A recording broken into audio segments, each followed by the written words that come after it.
હોશિયાર કોણ? એક હતું જંગલ. જંગલમાં એક શિયાળ રહેતું હતું. ત્યાં સિંહ દરરોજ શિકાર કરતો હતો અને વધે શિયાળને ખાવા દેતો હતો.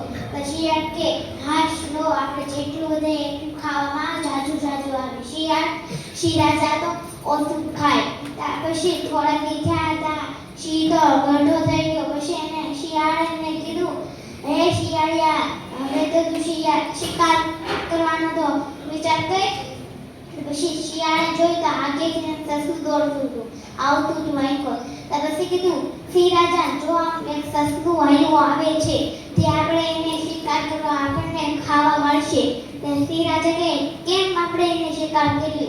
તો કહે, આપણે તમે પહેલા ને મારી જવાનું નાટક કરો, પછી હું તમને શિકાર કરવાનું કહીશ. પહેલા સિંહ રાજા તો નાટક કરવાનું મરી જવાનું ભૂલી ગયા. પછી તો શિયાળ રોતો પાંદડા નાખવાનો હતો. સસલું આવીને કહે, રે શિયાળભાઈ, કેમ પાંદડા નાખો? તો કહે, દેખાતું નથી આપણા સિંહ રાજા મરી ગયા છે, હાલે તું ન ખાય.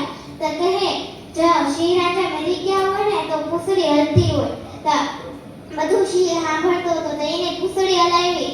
તો પછી કીધું, આ તો સિંહ રાજા મરી ગયા હોય ને તો એને એમના કાન હલતા હોય. તો બસે સિંહ પાછો સાંભળ્યો. પછી એને કાન હલાયા. તો એમાંથી કીધું, આ તો કાંઈ સિંહ રાજા મર્યા નથી, તો મને શિકાર કરવાનું નાટક કરે છે. ભાગો ભાગો હસતું.